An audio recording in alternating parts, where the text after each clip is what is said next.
வணக்கம் உறவுகளே. இன்று நாம் பார்க்கவிருக்கும் விஷயம் என்னன்னா, உங்கள் வாழ்க்கையை மாற்றப் போகும் ஒரு மாபெரும் ஆற்றலை பற்றி தான் பார்க்க போகிறோம். இந்த பேராற்றலை கொண்டு நீங்கள் விரும்பும் யாரையும் எளிதாகவும் உறுதியாகவும் ஈர்க்கவும், நீங்கள் விரும்பிய வாழ்க்கையை வாழவும் இந்த பாரம்பரியமான டெக்னிக் உங்களுக்கு ஒரு வரமாகவே அமையும் என்பதே எனது நம்பிக்கை. சரி, வாங்க நேரடியாக நம்ம காணொலிக்குள்ளேயே போயிடலாம். காணொலியை முழுமையாக பாருங்கள்.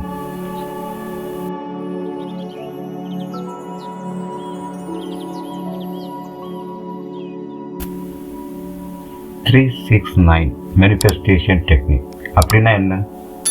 இந்த முறையானது நிக்கோலா டெஸ்லா என்ற மாபெரும் விஞ்ஞானியின் தத்துவத்திலிருந்துதான் தோன்றியது. ஒரு விஞ்ஞானியை இதை இந்த உலக மக்கள் நலனுக்காக பயன்படுத்தி வெற்றி கண்டார் என்றால் இது எத்தனை சக்தி வாய்ந்தது என்று நாம் சொல்லிதான் தெரிய வேண்டுமா என்ன? இந்த 369 மேனிஃபெஸ்டேஷன் டெக்னிக் இன்று உலகில் பல நாடுகளிலும் பரவலாக பயன்படுத்தப்பட்டு வருகிறது. அவ்வாறு பயன்படுத்தி வெற்றி பெற்றதோடு மட்டுமல்லாமல் அவர்களே இந்த ரகசியத்தை வெளிப்படையாகவே உலகிற்கு முன் பேசியிருக்கிறார்கள். அதாவது 369 என்ற எண்களில் பிரபஞ்ச ஆற்றல் நிறைந்தும் மறைந்தும் இருக்கிறது. 369 டெக்னிக்கின் அடிப்படை என்னவென்றால், நீங்கள் விரும்பிய நபர் உங்களுடன் எப்படி இருக்க வேண்டும் என்று நீங்கள் விரும்புவதை வாக்கியங்களாக, அதாவது அஃபர்மேஷன்ஸாக உருவாக்கி அதை குறிப்பிட்ட நேரங்களில் எழுதி இந்த யூனிவர்ஸ்க்கு, அதாவது பிரபஞ்சத்துக்கு அனுப்புவதுதான் இதன் முக்கியமான வேலை. இதனை காலையில் 3 முறையும், மதியம் 6 முறையும், இரவு 9 முறையும் எழுத வேண்டும். இவ்வாறு நீங்கள் எழுதும் ஒவ்வொரு முறையும் ஒரு உணர்வு பூர்வமாக அந்த விஷயம் நடந்து கொண்டிருப்பது போலவே எழுத வேண்டும். இதில் உங்களது கற்பனாதிறனை மிகவும் முக்கியமானது. இப்படி தினமும் 21 நாட்களுக்கு செய்தால் உங்கள் மனதின் பேராற்றலானது பிரபஞ்சத்தின் ஆற்றலோடு இணைந்து உங்கள் இப்பேற்பட்ட விருப்பத்தையும் நிறைவேற்றக்கூடிய வல்லமை கொண்டது. குறிப்பாக நீங்கள் விரும்பிய நபரை நீங்கள் விரும்பியபடியே உங்கள் வாழ்க்கைக்குள் கொண்டு வரும். அவ்வாறே அவர்களை மிகவும் வேகமாகவும் உறுதியாகவும் ஈர்க்கும் ஆற்றல் படைத்ததுதான் இந்த 369 மேனிஃபெஸ்டேஷன் டெக்னிக். வாங்க இந்த முறையை எப்படி பயன்படுத்தலாம்னு தெளிவாக பார்ப்போம். இப்போது நீங்கள் ஒருவரை மனதால் மானசீகமாகவே அதிகமாக நேசிக்கிறீர்கள் அப்படின்னு வைத்துக்கொள்வோம். ஆனால் அவர்கள் உங்களை கவனிக்கவில்லை அல்லது உங்களை அவர்கள் கண்டு கொள்ளவே இல்லை. அப்படியானால் 369 மேனிஃபெஸ்டேஷன் மெத்தட் உங்களுக்கு நீங்கள் விரும்பியவரை எளிதாகவும் விரைவாகவும் ஈர்க்க முழுவதுமாக பயன்படும்.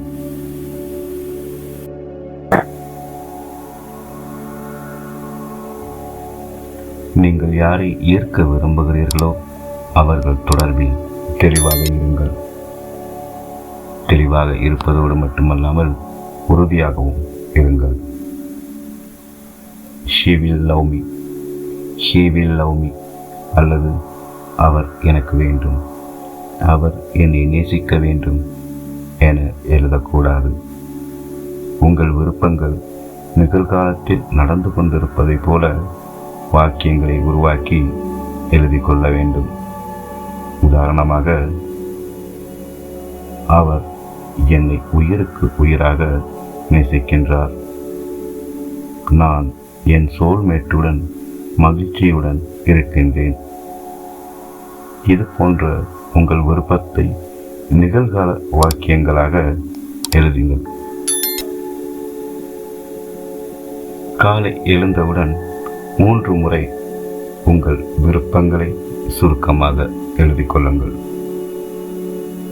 நீங்கள் உங்களது எஃபர்மேஷன்ஸ்களை எழுதும்போது உணர்வு பூர்வமாகவும் அது இப்போது நடந்து கொண்டு இருக்கின்றது என்ற ரீதியிலும் உணர்வுகளை வெளிப்படுத்துங்கள்.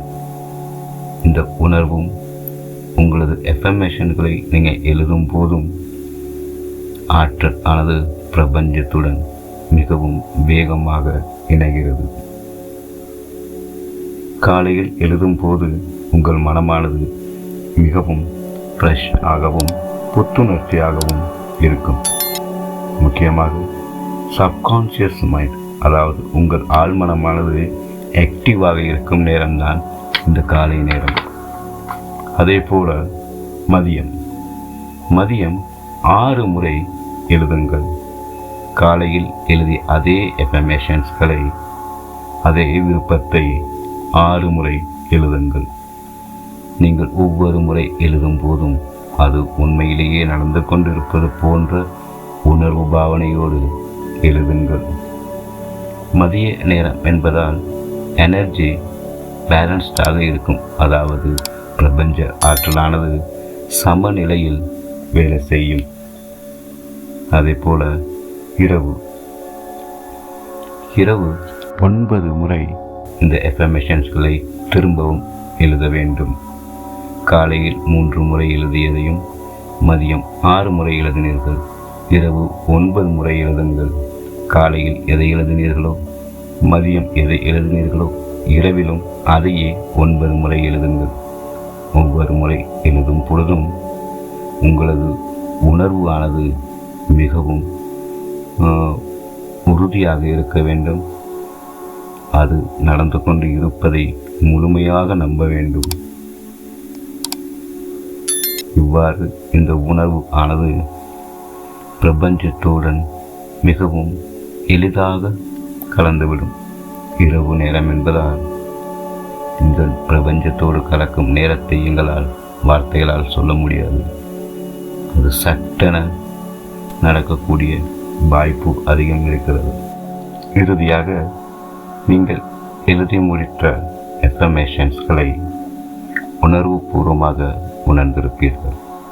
காலையிலும் சரி, மதியமும் சரி, இரவும் சரி, நீங்கள் எழுதும் ஒவ்வொரு நேரமும் அதில் உணர்வு என்பது மிகவும் அற்புதமாக கலந்திருக்க வேண்டும். இவ்வாறு நீங்கள் உணர்வுபூர்வமாக எழுதி முடித்த பிறகு அதனை பிரபஞ்சத்திடம் கையெழுத்து விடுங்கள். மனப்பூர்வமாக அது நடக்கும் என்ற முழு நம்பிக்கையோடு பிரபஞ்சத்திடம் ஒப்படைத்து விடுங்கள். இவ்வாறு பிரபஞ்சத்திடம் ஒப்படைத்து விட்ட பிறகு அதை பிரபஞ்சம் உங்களிடம் கொண்டு வந்து சேர்க்கும் என்ற முழு நம்பிக்கையோடு நன்றியினை வெளிப்படுத்துங்கள். முழுமையான நன்றி உணர்வோடு உங்கள் அஃபர்மேஷன்ஸ்களை முடித்துக் கொள்ளுங்கள். இவ்வாறு நிறைவு செய்த பிறகு உங்களது வலிமையான வேலைகளை நீங்கள் பார்க்கலாம். இதனை 21 நாட்களுக்கு தொடர்ந்து பின்பற்றுங்கள். அடுத்தது தவிர்க்க வேண்டிய விடயங்கள். சந்தேகம், பயம்.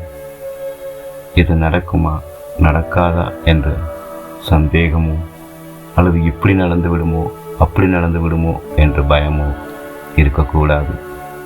அவ்வாறு உங்களுக்கு சந்தேகமோ பயமோ ஏற்பட்டால் இந்த மேனிஃபெஸ்டேஷன் நடக்காது. ஆகவே இதை சந்தேகமின்றியும் பயமின்றியும் தைரியமாக செய்யுங்கள். Changing affirmations. நீங்கள் ஒவ்வொரு முறை அஃபர்மேஷனையும் ஒரே மாதிரி எழுத வேண்டும். நேரத்திற்கு ஏற்றவாறு அஃபர்மேஷன்ஸ்களை மாற்றி எழுதக்கூடாது.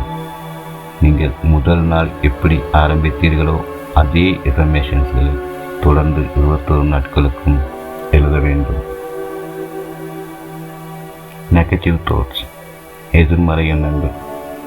இது நடக்காது, இதெல்லாம் போய் ஒரு சந்தேகத்தோடு, இது நடக்காது என்ற எதிர்மறை எண்ணத்தோடு இந்த பயிற்சியை நீங்கள் செய்தால் நிச்சயம் பலனளிக்காது. முழுமையான நம்பிக்கையோடு நேர்மறை எண்ணங்களோடு மட்டுமே இந்த பயிற்சியை செய்ய வேண்டும். நீங்கள் எழுத தொடங்கும் முதல் நாளிலிருந்தே இது மிகவும் முக்கியம். உங்களது எண்ணங்கள், உங்களது மனநிலை பாசிட்டிவாக இருக்க வேண்டும். அடுத்ததாக விசுவலைஸ். நீங்கள் உங்களது எஃபர்மேஷன்ஸ்கள் எழுதும்போது உங்களது விசுவலைஸ் அல்லது உங்களது காட்சிப்படுத்தும் திறன், அதில் கலந்திருக்கும் உணர்வு மிகவும் உண்மையானதாகவும் அப்போது நடந்து கொண்டிருப்பது போலவும் உணர்வு இருக்க வேண்டும். ஏதோ எழுதுகின்றோம், ஏதோ எழுதினா சரி வந்துவிடும், அப்படி அல்ல. முழுமையான காட்சிப்படுத்தலோடு அதில் முழுமையான உணர்வும் கலந்திருக்க வேண்டும். நீங்கள் இங்கே கவனிக்க வேண்டியது நீங்கள் என்ன எழுதுகிறீர்கள் என்பது முக்கியம். அதில் முழுமையான ஈடுபாடு முக்கியம். அதை காட்சிப்படுத்துவது, இது நடந்து கொண்டிருப்பது போல கற்பனையில் காட்சிப்படுத்துவதும் முக்கியம். அந்த காட்சிப்படுத்தலோடு உங்களது உண்மையான உணர்வு நிலை கலந்திருப்பதும் முக்கியம். இதனை மாற்றி மாற்றி செய்யக்கூடாது. முழுமையாக நீங்கள் முதல் நாளில் செய்த அதே உணர்வு நிலையில் நீங்கள் தொடர்ந்து பயணிக்க வேண்டும். அன்பான உறவுகள், 369 மேனிஃபெஸ்டேஷன் டெக்னிக்கை நம்பிக்கையோடு செய்யுங்கள். நீங்கள் விரும்பிய நபர் உங்கள் வாழ்க்கையில் எளிதாகவும் உறுதியாகவும் ஈர்க்கப்படுவார். இந்த பிரபஞ்சம் உங்களுக்கு வழிகாட்டும். இந்த 369 மேனிஃபெஸ்டேஷன் டெக்னிக்கை பயன்படுத்தி நீங்கள் நேசிப்பவர்களை மட்டுமல்ல, நீங்கள் செல்வ செழிப்பையும் ஆரோக்கியத்தையும், நீங்கள் விரும்பிய எதையும் ஈர்க்க முடியும். உறுதியாக பயிற்சி செய்யுங்கள். இந்த காணொளி உங்களுக்கு பிடித்திருந்தால் லைக் பண்ணுங்கள், கமெண்ட் பண்ணுங்கள், ஷேர் பண்ணுங்கள். தொடர்ந்து இது போன்ற காணொளிகளுக்கு சப்ஸ்கிரைப் செய்து இணைந்திருங்கள். மீண்டும் சந்திப்போம். நன்றி.